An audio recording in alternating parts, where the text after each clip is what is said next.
یا ربی لک الحمد کما ینبغی لجلال وجهک وعظیم سلطانک، اما بعد،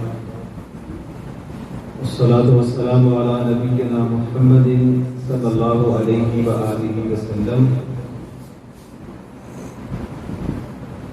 اما بعد، اعوذ باللہ السمیع العلیم من الشیطان الرجیم من حمزہ ونفخہ ونفثہ۔ قال اللہ تبارک و تعالی فی کلامہ المجید: لقد من اللہ علی المؤمنین اذ بعث فیہم رسولا من انفسہم یتلو علیہم آیاتہ ویزکیہم ویعلمہم الکتاب والحکمہ وإن كانوا من قبل لفی ضلال مبین۔ تمام تعریفات خالق کائنات مالک ارض و سما کے لیے، لا تعداد اور بے شمار درود و سلام حضرت محمد رسول اللہ صلی اللہ علیہ وآلہ وسلم کی ذات اقدس پر۔ انتہائی واجب الاحترام اور قابل قدر میرے عزیز ساتھیوں، انتہائی ادب اور احترام کے لائق ماں اور بہنوں، نصیحت کے طور پر اپنی ذاتی تربیت کے لیے سیرت النبی صلی اللہ علیہ وآلہ وسلم کے عنوان پر آپ احباب کے سامنے بالکل عام فہم سادہ لب و لہجے میں چند ایک باتیں رکھنا چاہتا ہوں۔ اللہ تعالیٰ ہمیں سمجھنے کے ساتھ عمل کی توفیق عطا فرمائے۔ گفتگو کا جو دورانیہ ہے تقریباً 35 سے 40 منٹ، اور اس کے اندر ہی ہم نے ان چیزوں کو سمجھنا ہے جو میں آپ کے سامنے بیان کرنا چاہتا ہوں، کیونکہ سیرت کے بہت سارے پہلو ہیں۔ آپ لوگوں نے سیرت کے اندر جو نبی صلی اللہ علیہ وسلم کی جو امامت کا پہلو ہے، آپ لوگوں نے وہ لکھا ہے، اور اسی پر ہی میں گفتگو بھی کروں گا۔ نبی علیہ الصلوۃ والسلام نے جو کہ صحیح مسلم کے اندر روایت ہے، آپ نے ایک دن صحابہ کرام رضوان اللہ اجمعین سے ایک نماز کی ادائیگی کے متصل بعد آپ نے فرمایا: ایھا الناس، اے لوگوں، انی امامکم، میں تمہارا امام ہوں، نہ تو تم مجھ سے پہلے رکوع کر سکتے ہو اور نہ ہی تم مجھ سے پہلے سجدہ کر سکتے ہو۔ اور معجزاتی طور پر آپ نے ایک ایسی بات کر دی جو کسی دوسرے دنیا کے امام کے اندر نہیں پائی جاتی۔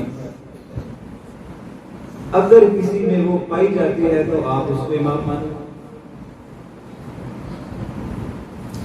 آپ نے فرمایا: جس طرح سے میں آگے دیکھتا ہوں، اللہ تعالیٰ نے مجھے یہ بھی طاقت دی ہے کہ میں اسی طرح جب تم میرے پیچھے سب بناتے ہو، میں آپ کو پیچھے سے دیکھتا ہوں۔ اور یہ تو الفاظ صحیح بخاری میں بھی، دنیا کے اندر جو بھی امام بنا ہوگا کوئی، تو وہ تو سامنے ہی دیکھا۔ اگر آپ کو لگتا ہے کہ کوئی ایسا بھی امام ہے کہ جو پیچھے سے آنے والوں کو بھی یا پیچھے کھڑے ہونے والوں کو بھی دیکھتا ہو، تو آپ مجھے بتائیے دنیا میں آپ کو ایسا کوئی امام نہیں ملا۔ اسی لیے ہم کہتے ہیں کہ امام اعظم وہ ہیں نبی علیہ الصلوۃ والسلام، جن کو اللہ تعالیٰ نے معجزاتی طور پر، یہ آپ کا معجزہ ہے کہ جیسے آپ آگے دیکھتے ہیں ایسے آپ پیچھے دیکھتے ہیں۔ ایسا تو آپ کو کوئی امام نہیں ملا۔ اور جو نبی علیہ الصلوۃ والسلام نے بیت المقدس میں سارے کے سارے انبیاء کی امامت کروائی، ایسا تو دنیا میں کوئی امام نہیں ہے جس نے سارے انبیاء کی امامت کروائی۔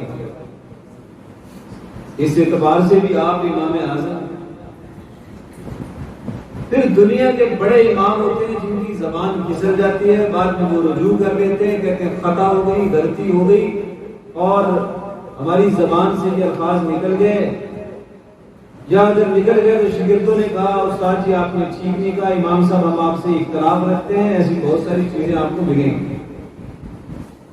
لیکن نبی علیہ الصلوۃ والسلام اس لیے امام اعظم ہے کہ آپ کی زبان سے کوئی بھی جملہ اور خوشی کی حالت میں، پریشانی کے حالت میں، جنگ کے میدان میں اور ممبر و محراب مسجد کے مصلی پر، گھر سے نکلتے ہوئے یا گھر میں داخل ہوتے ہوئے، عید کی خوشیوں میں یا کسی جنازے پر، کسی بھی حالت میں نبی علیہ الصلوۃ والسلام کی زبان سے جو بھی جملہ نکلتا تھا، آپ فرماتے ہیں کہ میری زبان سے سوائے حق کے اور کوئی جملہ نکلتی نہیں۔ اگر دنیا میں کوئی اور امام ایسا ہے کہ جس کا یہ دعویٰ ہو کہ میری زبان سے سوائے حق کے اور کچھ نہیں نکلتا، تو ہم اس کو امام اعظم کہیں۔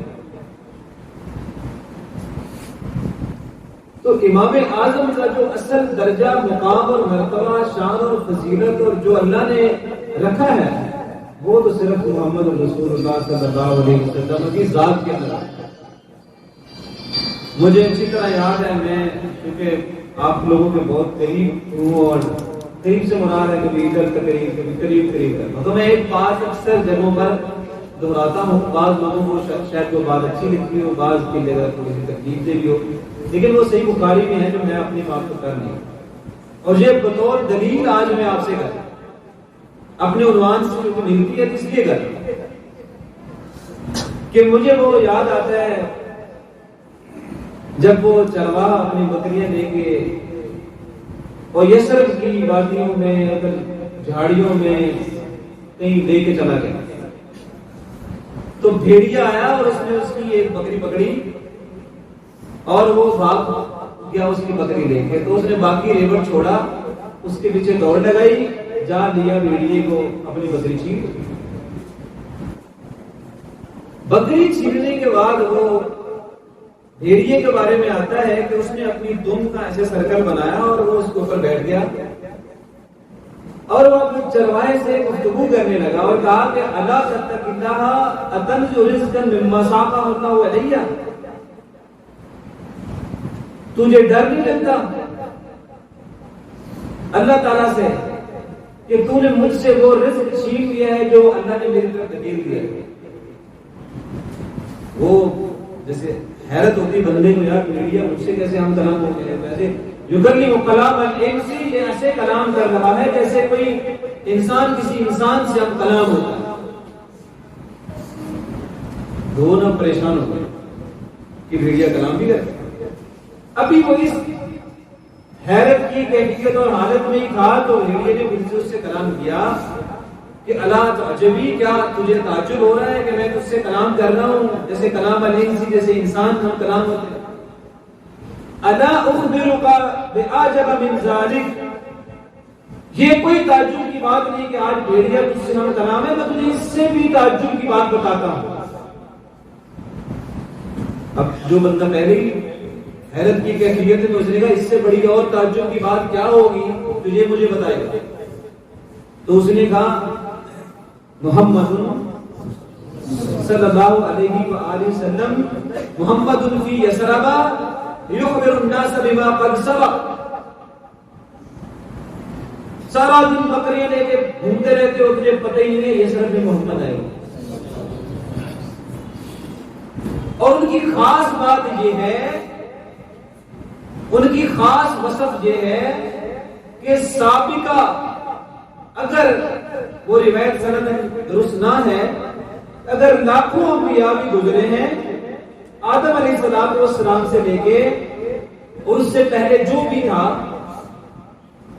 زمانہ قدیم کے اندر جو امتیں گزری ہیں ان کی ساری خبریں بھی ان کے پاس ہیں۔ اگر کسی اور امام کے پاس ہے تو مجھے بتائیے۔ اس نے اپنا ریوڑ لیا، گھر چھوڑا، سیدھا یثرب پہ گیا، کسی سے جا کے پوچھا یا کوئی محمد نامی کوئی شخص آئے ہیں؟ تو انہوں نے کہا بالکل ابھی یثرب نام کا مدینہ نام رکھا نہیں تھا، تو حدیث میں بھی یثرب نہیں لکھا. وہ بھاگتا ہوا گیا لیکن نبی علیہ الصلوۃ والسلام سے ملاقات کی. میں پورا قصہ سنا دیا.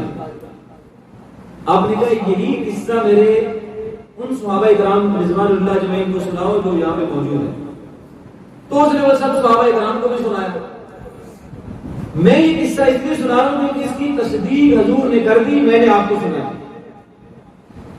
آپ نے مجمع عام میں فرمایا اپنی زبان اقدس سے، جو کہ حق کے سوا کوئی جملہ نہیں نکلتا، آپ نے فرمایا میں محمد صلی اللہ علیہ وآلہ وسلم اس بات پر یقین اور ایمان لاتا ہوں کہ بھیڑیے نے اس سے بات چیت کی.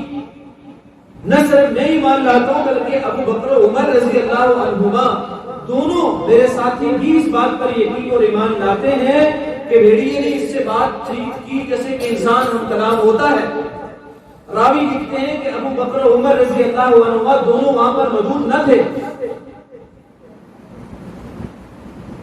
لہذا سب نے اس بات کو تصدیق کر لی اور اس کو تسلیم کر لیا. لیکن میں یہاں پہ بات آپ کے لیے چھوڑ رہا ہوں.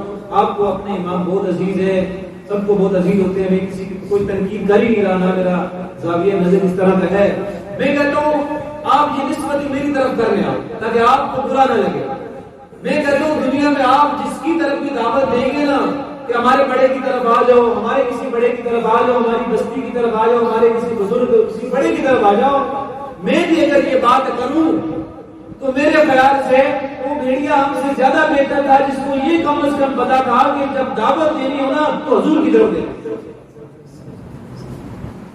جب کسی کو خیر کی دعوت دینی ہو تو وہ حضور کے پاس اسے بھیجنا چاہیے. اگر کسی کے درندے کے دل میں بھی حضور کی محبت اللہ نے ڈال دی،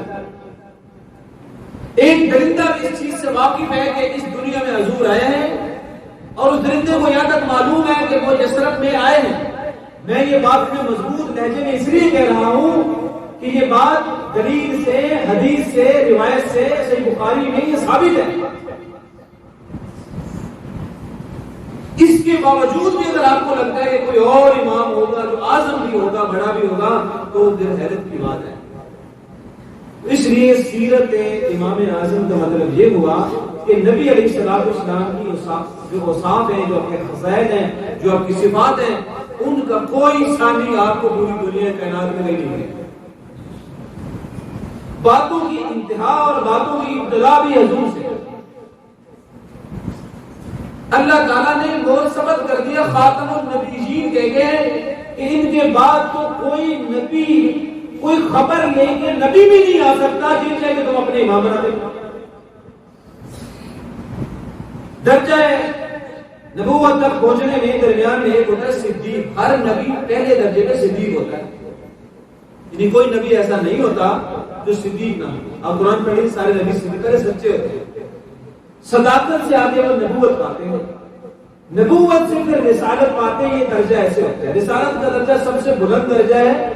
نبوت کسی کو بھی مل سکتی ہے لیکن رسالت صرف چند ایک رسولوں کو ملی. اب میں کوئی جو مشکل بات نہیں کرنا چاہتا جو پھر آپ کو سمجھ میں سمجھانا چاہوں. شاید آپ تو ماشاءاللہ صاحبین لوگ بیٹھے ہوئے یہاں پہ. اصل میں نبی جو ہوتے ہیں وہ پچھلی دعوت کو لے کے آگے چلتے ہیں. جو رسول ہوتے ہیں ان کے لیے نئی کتاب ہوتی ہے، نئی امت ہوتی ہے، نئی دعوتی سرگرمیاں ہوتی ہیں. تو اللہ نے ہمارے پیارے نبی صلی اللہ علیہ وسلم کو نبوت بھی دی، رسالت بھی دی، سابقہ امتوں کا بھی سارا ڈیٹا دیا کہ یہ بھی آپ کو پتا ہونا چاہیے، اور الگ سے کتاب بھی دی اور الگ سے دین بھی دی اور الگ سے سارے کا سارا نظام زندگی دیکھے یہ لے کے آپ نے چلا. تو اس لیے ایسا دنیا میں اور کوئی آپ کو امام نہیں ملے گا جس کے پاس سابقہ چیزوں کا بھی ڈیٹا موجود ہو. یہاں تک میری نا ایک بات جو ہے نا وہ ختم ہو. ان 14 منٹس میں نے آپ کو یہ ایک بات بتائی ہے. ہماری جو تقریر کا، جو جلسے کا، آج کی نشست کا جو عنوان ہے وہ امام اعظم ہے. وہ کیوں ہے؟ وہ اس وجہ سے.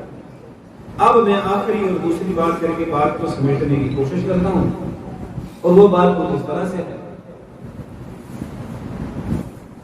کہ نبی علیہ الصلوۃ والسلام نے نہ صرف اس دنیا میں امام ہیں، بلکہ آخرت کے اندر بھی دراصل جو امامت ہے وہ نبی علیہ الصلوۃ والسلام.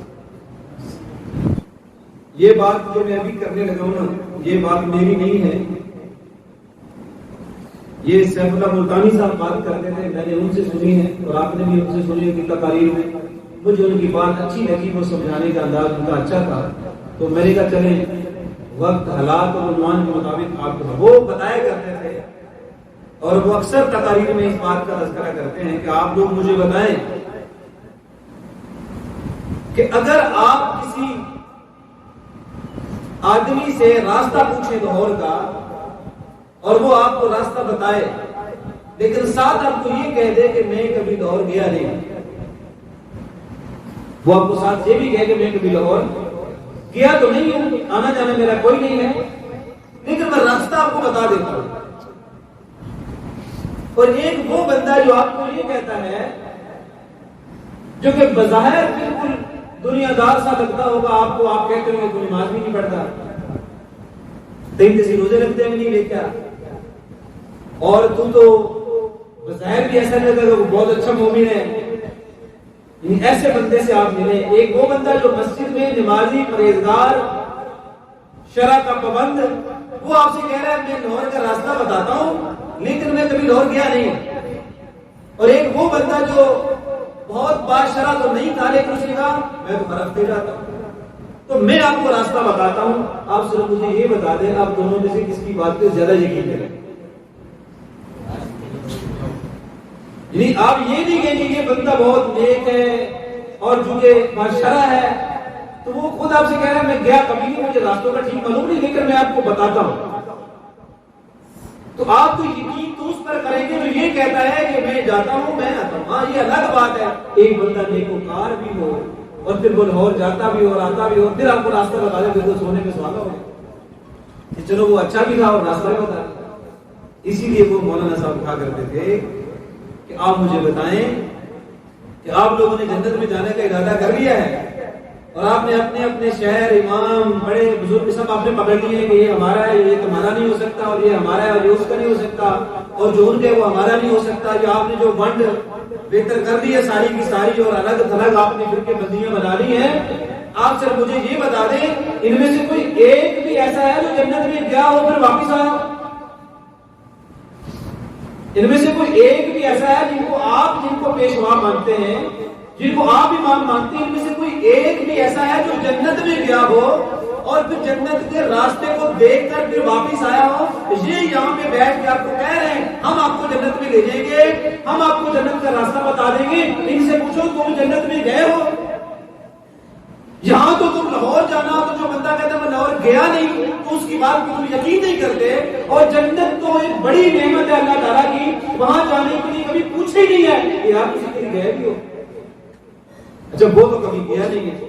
دنیا میں صرف آدم علیہ السلام کے بعد، میں نے کہا آپ کے ذہنوں میں سوال ہی نہ اٹھ جائے، آدم علیہ السلام کے بعد صرف نبی علیہ السلام جنت میں گئے، جنت کو دیکھا، پھر سارے مناظر دیکھے، اس کی تمام خوبصورتیوں کو دیکھا اور پھر آپ واپس آئے. اب مجھے بتائیں آپ نبی علیہ السلام کی امامت زیادہ بہتر ہے جو گئے بھی اور آئے بھی، یا جنت میں جانے کے لیے آپ کو اور امام پکڑنے پڑے؟ سب سے خیر الہدی ہدی محمد صلی اللہ علیہ وآلہ وسلم، سب سے بہترین رہنمائی وہ ہے جو محمد صلی اللہ علیہ وسلم. اور ایک اور دوسری کوئی مولانا صاحب مثال دیتے وہ کہتے ہیں موبائل تو سب کے پاس ہے نا، تو بیٹے نے اپنا پاسورڈ لگایا ہوتا ہے، ابا جی نے اپنا لگایا ہوتا ہے. اچھا کبھی ابا جی کا موبائل بیٹے کے ہاتھ میں آ جائے اور بیٹا منتیں کرے موبائل کی کہ یار دیکھو وہ میرے والد صاحب ہیں، میں اسی کا خون ہوں اور میں اپنے والد صاحب سے بڑی محبت کرتا ہوں، تو پاسورڈ لگا ہوا ہے جس میں ایک انگوٹھا لگاتا ہوں تو آپ کھول دیں. مجھے سچی بات بتائیں کھول دیں. اگر ابا حضور کے ہاتھے چڑھ گیا نا کبھی بیٹے کا موبائل اور وہ ترلے کرتے ہیں کہ میرے بیٹے کا موبائل ہے، بیٹے کا موبائل ہے اور ساری چیزیں، تو آپ کیوں کھولتے نہیں ہو؟ کھل جاؤ کھل جائے. ممکن ہے کیا؟ ایسا نہیں ممکن ہے. کہتے آپ مجھے یہ بتائیں جنت میں جب عدل ہوگا اور اس میں کوئی کسی کی عزت نفس کو کوئی مجبور نہیں کر رہا. یہ حدیث میں آتا ہے صحیح بخاری میں کہ وہاں پہ اگر آدم علیہ السلام کی جنت کے دروازے پر تشریف لے جائیں اور کہیں کہ میں پوری دنیا کا والد, انسانیت کا والد, دروازہ کھولو فرشتوں کھل جائے. اگر وہاں پہ ابراہیم علیہ السلام جو فرشتوں سے کہیں کہ میں نے بالکل آگ میں چلا گیا تھا, اتنی میں نے قربانیاں دی کہ اللہ نے مجھے آزمایا اور مجھے کامیاب کیا, دروازہ کھولو, بتائیں کھولے نہیں نا. آپ موسیٰ کلیم اللہ کی بات کر رہے ہیں, عیسیٰ روح اللہ کی بات کر رہے ہیں, کسی کے جانے پر دروازہ نہیں کھلے گا, لیکن ایک ہی ہستی ہے محمد رسول اللہ صلی اللہ علیہ وآلہ وسلم. جب وہ دروازے پر دستک دیں گے تو اندر سے ضرور ایک ادبن آواز آئے گی کہ دروازے پر دستک کس نے دی ہے؟ آپ فرمائیں گے انا محمد, میں محمد صلی اللہ علیہ وآلہ وسلم, میرے ساتھ میری امتی ہیں جو میری امامت میں ہیں, اقتداء میں ہیں, ساری زندگی میرے پیچھے چلتے رہے, اطاعت انہوں نے میری کی, وہ میری بات پر کسی دوسرے کی بات کو ترجیح نہیں دیتے تھے, ان کے لیے میری بات سے بڑی کوئی بات نہیں تھی, ان کے نزدیک میں ہی سب کچھ تھا. انہوں نے اپنے والدین کو چھوڑا, عزیز و اقربا کو چھوڑا, انہوں نے حکومتوں کی پرواہ نہیں کی, ریاست کو مسئلہ نہیں بنایا, انہوں نے خوشی اور غمی کو کبھی بھی ایسا نہیں بنایا کہ میرے قول و قرار پر یا میرے قول و کردار پر کبھی اس کو ترجیح دینے, اور سارے امتی میرے ساتھ ہیں. ایک دروازہ نہیں, جنت کے 8 دروازے کھلے. اگر کسی اور امام میں یہ صفت ہے اسے ہمیں اعظم کہیں, تو کبھی بھی یہ نہیں ہو سکتا کہ نبی علیہ السلام یہاں بھی اور آخرت میں بھی سب سے مقدم. ایک بڑی خوبصورت بات کی تھی, وہ بھی صحیح حدیث کے اندر ہے. معاذ بن جبل رضی اللہ تعالی عنہ کے حوالے سے آپ فرمایا کرتے ہیں, مجھے اللہ کی قسم ہے معاذ بن جبل, مجھے تجھ سے محبت ہے. ہم سارے کہتے ہیں حضور ہمیں آپ سے محبت ہے. اور ایک دن آپ نے یہ بھی فرما دیا, قیامت کا دن ہوگا, جتنے انبیاء ہیں ان سب کی قیادت میں کروں گا, ان سب کی قیادت امامت میں کروں گا. خصوصی طور پہ معاذ بن جبل دنیا کے جتنے بھی علماء ہیں ان کی قیادت آپ کو نہ دیں. وہاں بھی نبی علیہ السلام سارے انبیاء کی قیادت کریں. کوئی آپ کا ایسا امام دنیا میں مجھے بتائیے گا جس کا ذکر تورات میں ہو, انجیل میں ہو, زبور میں بتائیے. صرف ایک ہی ہستی ہے امام اعظم محمد رسول اللہ صلی اللہ علیہ وآلہ وسلم, جن کا تذکرہ نہ صرف قرآن کریم میں ہے یا تاریخ انسانی میں ہے, بلکہ تورات میں, زبور میں, انجیل میں, ان ساری کتابوں میں آپ کا تذکرہ خیر موجود ہے. ابھی جب آپ قرآن کریم کی تلاوت سن رہے تھے محمد رسول اللہ, آگے لے کے پڑھیے گا, آپ کے ساتھیوں کا تذکرہ بھی صاحب کا کتاب ہو جائے گا. آپ کے ماننے والوں کے بھی تذکرے اور اوصاف اور نشانیاں وہ تو صاحب کا کتابوں میں بھری پڑی. تو میں اس کو ایسے سمیٹ دیتا ہوں. سلمان فارسی رضی اللہ تعالیٰ عنہ, عبداللہ بن عباس رضی اللہ تعالیٰ عنہ فرماتے ہیں, ایک دن سلمان فارسی میرے پاس بیٹھے کر مجھے کہتے ہیں, عبداللہ میں چاہتا ہوں کہ میں آج آپ کو اپنے اسلام لانے کا واقعہ سنا. عبداللہ بن عباس فرماتے ہیں کہ حضور نے دعا فرمائی تھی, اللہ وفقہ فی الدین, یا اللہ میرا بھتیجا ہے اس کو دین کی سمجھ عطا فرما دے. سینے سے لگایا حضور نے اور اس کے لیے شرح صبر کے لیے دعا فرمائی. عمر بن خطاب اکثر مجالس میں عبداللہ بن عباس کو بٹھاتے تو باقی کبار صحابہ کرام پوچھتے تھے, یہ سب سے چھوٹے ان کو آپ ہمارے ساتھ بٹھاتے ہیں, تو آپ کو پتہ نہیں جو علم اللہ نے ان کو عطا فرمایا ہے وہ اللہ کے نبی کی دعا کی قبولیت ہے. یہاں عبداللہ بن عباس فرماتے ہیں, مجھے سلمان فارسی کہنے لگے, میں تو بڑے کسان کا بڑا پیارا بیٹا تھا اور مجھے اپنے والد سے بڑی محبت ہے. لیکن اس ساری قصے کو سننے سے پہلے آپ یہ حدیث سن لیں کہ لا یؤمن احدکم حتی اکون احب الیہ من والدہ وولدہ والناس اجمعین. اور ایک روایت میں آتا ہے من مالہ, کہ ساری چیزیں اپنے باپ سے, اپنے والدین سے, اپنی اولاد سے, اپنی ساری دنیا سے اور اپنے مال و متاع سے, سب سے اگر کوئی میں محمد صلی اللہ علیہ وسلم کو عزیز تر نہیں سمجھتا تو وہ مومن نہیں.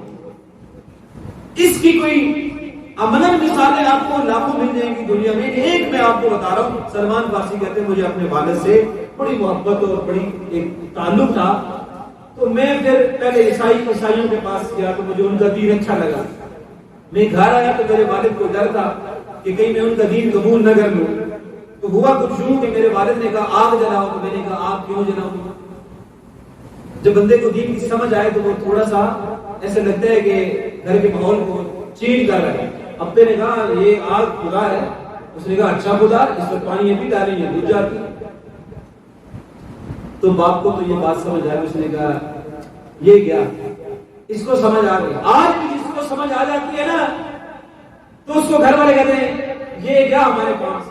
اب یہ اچھا خود کہتے ہیں یار تم بڑی بڑی باتیں کرتے ہو. تو جس کو دین سمجھ آئے گا تو بڑی بات کرے گا. اس کے نبی جس کو امام مانا ہے وہ تو پہلے دن کھڑے ہو کے کہہ رہے تھے قولوا لا الہ الا اللہ تفلحون تملکوا العرب والعجم. صرف کلمہ پڑھ لو دل سے, میں محمد تمہیں گارنٹی دیتا ہوں ابھی نہ تو ابو بکر صدیق دائیں طرف ہے, نہ عمر بن خطاب ہے, سادہ سے کپڑے ہیں, پہاڑی کی چوٹی پر ہیں, اور سارے کے سارے مشرکین مکہ جمع ہوئے ہیں, سردار دشمن کے سامنے کھڑے ہیں. کہہ رہے صرف کلمہ پڑھ لو کامیاب ہو جاؤ گے, اور عرب کے نہیں عجم کے بھی مالک نہیں بن گے. بڑی بڑی باتیں. تو انہوں نے کہا اچھا اسے زنجیروں سے باندھ دو. تو میں مختصر کر رہا ہوں, زنجیریں انہوں نے توڑوائی. ان کے گھر کے اندر یہ غلام تھا, وہ اداری تھی, اس کو کھول دو. تو وہ سب سے پہلے میں شام کے علاقے میں گیا.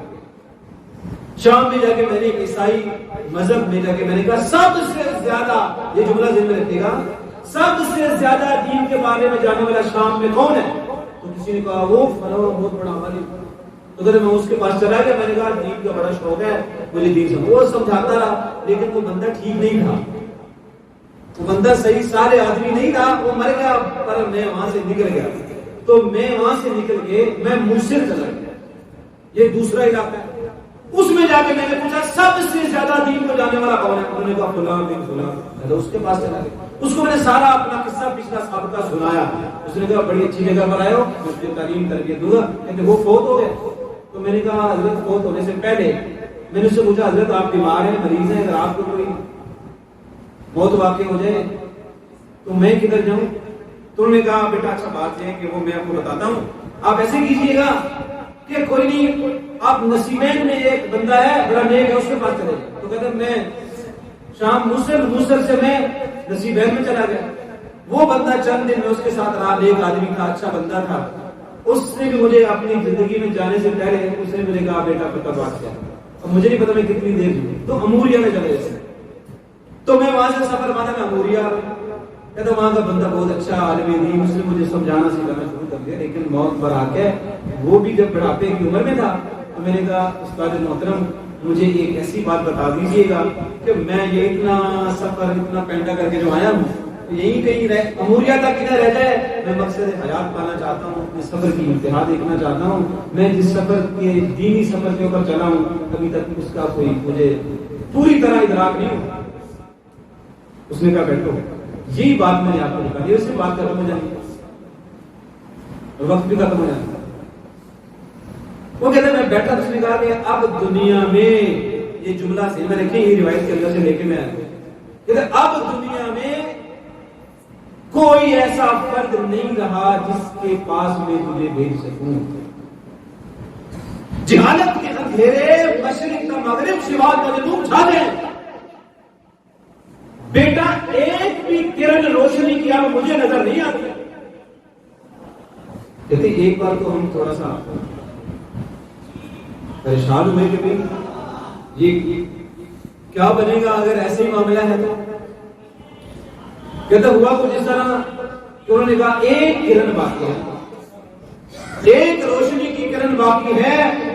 اگر تم چاہتے ہو کہ اس کرن تک تم پہنچ جاؤ تو یہ ممکن ہے. تو میں نے مجھے بتائیے وہ کرن کیسے ہے. سیکھ جاؤ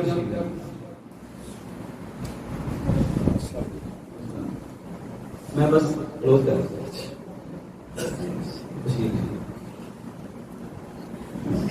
اوپر میری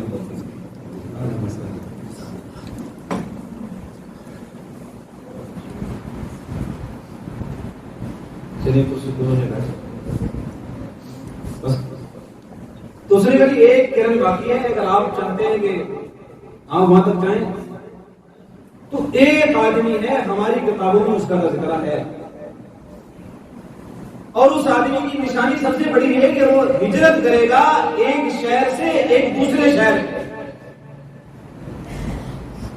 اور جس شہر میں وہ کرے گا نا ہجرت، وہ دو پہاڑوں کے بیچ میں ہوگا، کھجوروں کے درخت وہاں پہ بہت زیادہ ہوگا۔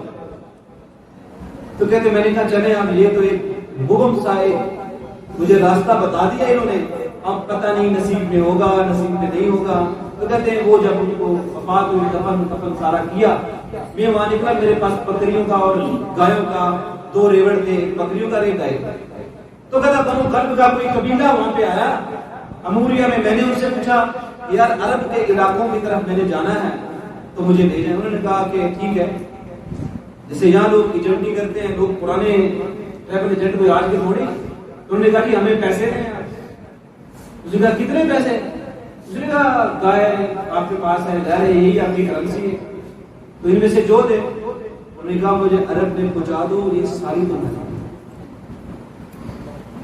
یہ سب کچھ تمہیں دے دوں گا، لیکن مجھے عرب میں پہنچنا ہے۔ جس کو غرض ہو کہ مجھے امام ڈھونڈنا ہے، مجھے دین ڈھونڈنا ہے، مجھے فہم لینا ہے، وہ ٹریول کرتا ہے۔ اچھا کہتے ہیں مجھے لے کر راستے میں مجھے شربت پلایا، مجھے بےہوش کیا، یہودی بھی آتے مجھے بیچ دیا اور میرا سب کچھ لے۔ اور جہاں پہ میں اکثر روایت بیان کرتا ہوں، اگر تمہارے بیٹے کے بارے میں یہ روایت بیان کرتا تو تمہارے دل پہ کچھ نہ کچھ بن جاتا۔ یہ چونکہ ایک کسان کا بیٹا ہے اور سلمان اس کا نام ہے، وہ کہتے ہیں مجھے 10 بار بیچا گیا اور مجھے 10 بار خریدا گیا۔ یہاں تو کسی کو ایک بار بیچا جائے اور ایک بار خریدا جائے تو آپ کو پتہ ہی نہیں لگتا کہ کیا سے کیا ہو گیا۔ کہتے 10 بار مجھے بیچا گیا، 10 بار مجھے خریدا گیا۔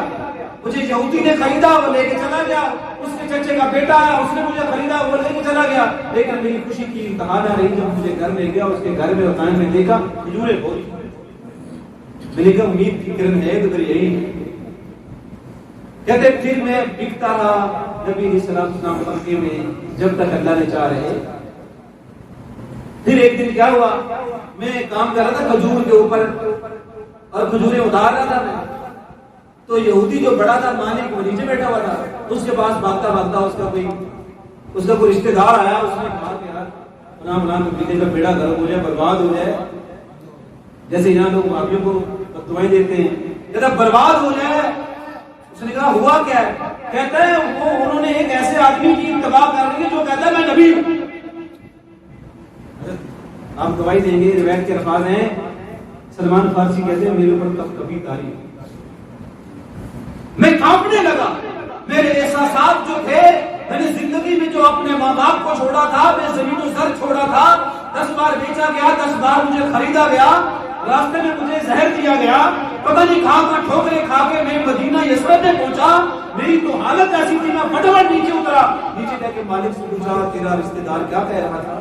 اس نے کہا تیری کیا غرض؟ اس نے پورا مکہ بنا کے لگا مانی، اس نے مجھے زور سے مارا، اپنا کام کرو، تیرا اس کام سے کوئی کام نہیں ہے۔ میں نے کہا اصل تو کام ہمارا ہے۔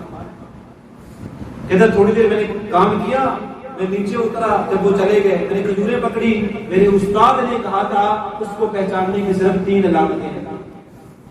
میں نے کھجوریں پکڑی، میں چلا گیا، میں نے کہا پہلی علامت میرے استاد نے بتائی تھی، امام ڈھونڈنے کی مجھے جو بتائی گئی تھی وہ یہ تھی کہ وہ صدقہ قبول نہیں کرتا۔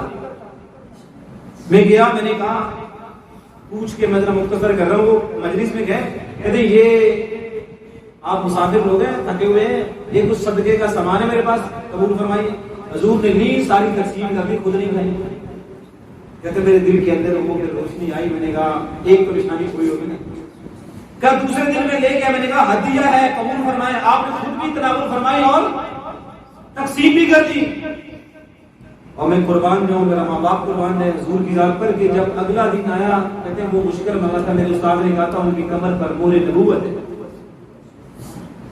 اللہ نے مہر ثبت کی ہوئی ہے خوبصورت انداز میں 2 کندھوں کے بیچ میں۔ کہتا یہ جرت میں تھوڑی کر لیتا جا کے کہ میں آپ کی قمیص پکڑتا اور میں دیکھتا، ایسا تو نہیں ہو سکتا نا، لیکن اللہ کو تو معلوم ہے نا یہ کس لیے سفر کر رہا ہے۔ کہتے ہیں قبرستان میں کسی ساتھی کا کوئی جنازہ تھا، دفن کیا، بیٹھے ہوئے تھے، میں بھی آ گیا، میں گھومتا ہوا ایک بار ایسے گزرا، پھر میں ایسے گزرا، میں بار بار گزرا، تو حضور نے مجھے بلا لیا۔ اور ایک روایت میں سادہ سے الفاظ ہے، میں اس میں کوئی بہت زیادہ گہرائی میں کیا جاؤں گا. آپ صلی اللہ علیہ وسلم نے اپنی چادر جو تھی اور جو آپ کا جبہ پہنا ہوا تھا اس کو ڈھیلا دیا اور چادر کو نیچے پیچھے کر دیا مزمل مدثر کو اور اپنا جبہ ایسے کر دیا. آپ لگتا ہے کہ کچھ دیکھنا چاہتے ہو؟ کہتے میں نے پورے نبوت دیکھی، میں وحد بنتا ہوں جس نے سب سے پہلے چومی ہے اور میں چمٹ گیا اور میں چومتا رہا. پھر میں حضور نے کہا آپ بس کرو، میرے برابر ساتھ آ کے یہاں بیٹھو، بتاؤ کہاں سے سفر کر گیا. جو قصہ میں نے آپ کو سارا سنایا نا، سلمان فارسی نے سارا سنایا. حضور نے کہا یہ قصہ مجھے ہی نہیں میرے ساتھیوں کو بھی سنا. جب یہ ساری چیزیں ہوگی تب حضور نے ایک تاریخی جملہ ارشاد فرمایا تھا. آپ نے فرمایا تھا کہ دیکھ لو اگر سمیہ مقام پر بھی دین ہوتا یہ آدمی وہاں سے بھی کیوں چل رہا. آپ کو یہاں بھی نہیں ملتا. سارا قرآن اللہ نے زمین پر اتار دیا، حضور کی ذات کو زمین پر پیدا کیا، مبعوث فرمایا. سارے دین کو سوریا میں کو نہیں رکھا، آسمان میں بھی نہیں رکھا. اللہ نے سارا دین اتارا مکہ مدینے میں اور کہا یہ رہا دین، اب تمہیں بہت سفر نہیں کرنا پڑے گا. خدا امام مان لو، پیشوا مان لو، اطاعت کر لو، فرما برداری کر لو، یہ تمہاری ساری خیر یہاں پر ہے. تم خیر امت، بہتر امت بن جاؤ گے اگر تم حضور کی پیروی کر لو. اللہ تعالیٰ آپ کو میرا حامی ناصر ہو. 35 منٹ پورے ہو گئے، اب میں زیادہ نہیں کرنا چاہتا. جزاکم اللہ خیر.